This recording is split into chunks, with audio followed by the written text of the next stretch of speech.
Hello friends, welcome to the new episode of my channel. আমি অরিত্র। এখন এই ভিডিওর মধ্যে আমরা কথা বলবো যে ডেভিল মে ক্রাই বলে একটি অ্যানিমেটেড সিরিজ নিয়ে, যেটা নেটফ্লিক্সে মুক্তি পেয়ে গেছে। 8টা এপিসোড রয়েছে, প্রতিটা এপিসোড ওই আধ ঘন্টা 20 মিনিট থেকে আধ ঘন্টার মধ্যে আর কি রান টাইম। এটা বেসিক্যালি একটা গেমের অ্যাডাপ্টেশন আর কি। গেমটা আমি খেলিনি, আমার কোনো আইডিয়া ছিল না, বাট আমি দেখা শুরু করলাম। অ্যানিমেশনটা তো ব্যাপক হয়েছেই, হিন্দি ডাবিংও খুবই ভালো, মানে হিন্দি ডাবিং দুর্দান্ত। নেটফ্লিক্সের অ্যাকচুয়ালি ম্যাক্সিমাম কন্টেন্ট, যেগুলো কোরিয়ান কন্টেন্ট বা যেগুলো জাপানিজ কন্টেন্ট যাই হোক, এটা অ্যাকচুয়ালি জাপানিজ অরিজিনাল, সেগুলো প্রত্যেকটারই হিন্দি ডাবিং খুবই ভালো হয়। তো আপনারা হিন্দি ডাবিং অনায়াসে দেখতে পারেন, এবং যারা অ্যানিমেশন রেগুলারলি ফলো করেন, এই অ্যানিমেশনটা কিন্তু খুবই ভালো। হ্যাঁ, ডেফিনেটলি ওই ব্লু হোয়াইট সামুরাইয়ের মতো 3D টাইপের অ্যানিমেশন নয়, 2D টাইপের অ্যানিমেশন, বাট সেটা ভেরি ডান ওয়েল, মানে ভেরি নাইসলি ডান। তো গল্পটা এরকম আমরা দেখতে পাচ্ছি, একজন ডেভিল হান্টার রয়েছে এখানে। বেসিক্যালি দেখাচ্ছে যে হেল হয় না, হেলটাকে একটা প্যারালাল ইউনিভার্স হিসেবে দেখাচ্ছে আর কি এই গল্পটার মধ্যে, এবং সেখান থেকে ডিমন্সরা এখানে আসার চেষ্টা করছে। এবার একটা ডিমন হান্টার রয়েছে যার নাম হচ্ছে ডান্টে, যে হচ্ছে আমাদের গল্পের হিরো। এবার তার কি ফাংশন রয়েছে, একটা ভিলেন হচ্ছে এখানে একটা ইভিল র্যাবিট। তো সে কি প্ল্যান করছে, সেই পোর্টালটা খুলতে চাইছে কিভাবে, মানে হেল থেকে ডেমন্সরা চলে আসবে, কি তার প্ল্যানিং, ডান্টের কেন তার প্রয়োজন, কি ব্যাপার, তো সেগুলো নিয়ে। আর ডান্টে আদৌ আটকাতে পারবে কি পারবে না, সেটা নিয়ে পুরো গল্পটা। এবার প্রচন্ড টান টান একটা কাজ হয়েছে। কি কি পজিটিভ? প্রথম পজিটিভ হচ্ছে, আপনারা যদি অ্যাকশন দেখতে পছন্দ করেন, এখানে ভরপুর অ্যাকশন আছে, এবং প্রত্যেকটা অ্যাকশন সিকোয়েন্সকে যেভাবে দেখিয়েছে, আপনারা যদি এই যে শাহরুখ খানের যে কিং বলে ছবিটা আসছে, ওটা তো বেসিক্যালি লিওন দ্য প্রফেশনাল বলে একটা ছবির আর কি অ্যাডাপ্টেশন, যেখান থেকে অলরেডি ববি দেওলে বিচ্ছু হয়েছে। তো ওই সিনেমাটাতে লিওন দ্য প্রফেশনালে একটা টেকনিক ইউজ করছিল, যে অ্যাকশন সিকোয়েন্সটাকে হরর সিনের মতো করে ট্রিট করেছে, যে লোকগুলো নিজেরা বুঝতে পারছে না যে অ্যাকচুয়ালি যে অ্যাসাসিন সে কোথা থেকে অ্যাটাক করছে। পুরো জিনিসটা হররের মতো, যেভাবে ভূত অ্যাটাক করে সেইভাবে পুরো জিনিসটা ট্রিটমেন্টটা ছিল, সেটা একটা এখানে অ্যাকশন সিকোয়েন্সে দেখতে পাবে।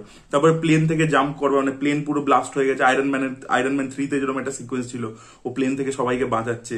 তারপর এরকম প্রচুর ভালো ভালো অ্যাকশন সিকোয়েন্স রয়েছে। তো ভরপুর অ্যাকশন রয়েছে, টু দা পয়েন্ট চলে গল্পটা, প্রচন্ড টান টান এঙ্গেজিং, প্রতিটা মোমেন্টে টুইস্ট অ্যান্ড টার্নস পাবেন, ক্যারেক্টারগুলোর ব্যাপারে নতুন নতুন রিভিলেশন হবে। এবং এই ধরনের হিরো ভিলেন ফেস অফ এর মধ্যে সব থেকে ইম্পর্টেন্ট হচ্ছে যে ভিলেনকে আপনি কতটা পাওয়ারফুল দেখাচ্ছেন। এখানে এই যে র্যাবিট, এই যে ইভিল র্যাবিট যে ক্যারেক্টারটা, তাকে প্রথম সিন থেকে যেভাবে এস্টাবলিশ করে, ফিজিক্যালি সে পাওয়ারফুল, প্লাস মাইন্ড গেমস দারুণ ভাবে খেলতে পারছে। ভিলেন কিন্তু মানে মারাত্মক, এবং ভিলেন স্ট্রং বলে আপনি কন্টিনিউয়াসলি ভাববেন যে ভাই এরা কি করে জিতবে। মানে ভিলেন এত অবস্টাকেলস দিয়ে যাচ্ছে, এত চ্যালেঞ্জেস ফেস করে যাচ্ছে, তো মানে প্লেস করে যাচ্ছে, যে আপনি ভাববেন যে ভাই হিরোদের পক্ষে জেতা সম্ভব নয়। ঠিক আছে, মানে আরো একটা হিরোইনও রয়েছে, একটা টিমও চালায়, ও রয়েছে, প্লাস ডান্টে। আপনার মনে হবে যে এটা জিততে পারবে না, তো সেই চ্যালেঞ্জিং ব্যাপারটা কন্টিনিউয়াসলি আপনাকে এঙ্গেজ করে রাখবে আর কি। তো খুবই ভালো কাজ হয়েছে, রাইটিং লেভেলে খুবই ইন্টারেস্টিং, এবং যে আইডিয়াস গুলো আমরা দেখতে পাই আর কি। ঠিক আছে, এবং একটু একটু পরে, মানে কয়েকটা এপিসোড পরে, 5 নম্বর 6 নম্বর এপিসোড পরে একটা নতুন ক্যারেক্টার, আপনি এতক্ষণ ধরে তাকে একভাবে দেখছিলেন, তারপরে একভাবে রিভিল হলো। আচ্ছা, তারপরে কিন্তু এখানে ইমোশনও আছে কিন্তু। ঠিক আছে, এই যে হিরো, তার কি ব্যাক স্টোরি, তার কি মোটিভেশন, সে কেন ডেমন হান্টার হয়েছে, বা ডেমনরা কি সবাই খারাপ। ঠিক আছে, তো সেই ব্যাপারটা ডেমনকে, মানে এখানে সচরাচর আমাদের হেলের যে কনসেপ্টটা আছে, আমরা হেলকে যেভাবে ভেবে থাকি, নরককে যেভাবে ভেবে থাকি, এখানে কিন্তু সেখানে ওইভাবে দেখানো হয়নি। এবং ডেমন্সদের কনসেপ্টটাকেও কিন্তু অন্যরকম ভাবে দেখিয়েছে, যে তারা জেনেটিক্যালি, মানে মানুষের মতোই, বাট জেনেটিক্যালি একটু অন্যরকম ভাবে ইভলভ করেছে। তো সেই কনসেপ্ট গুলো আপনাদের দেখতে খুব ইন্টারেস্টিং লাগবে। তো খুবই ভালো কাজ হয়েছে ডেভিল মে ক্রাই, আপনারা প্রত্যেকে দেখুন। আমি দেখলাম, আমার দারুণ লেগেছে আর কি, মানে খুব এনজয় করেছে আমি দেখে কাজটা।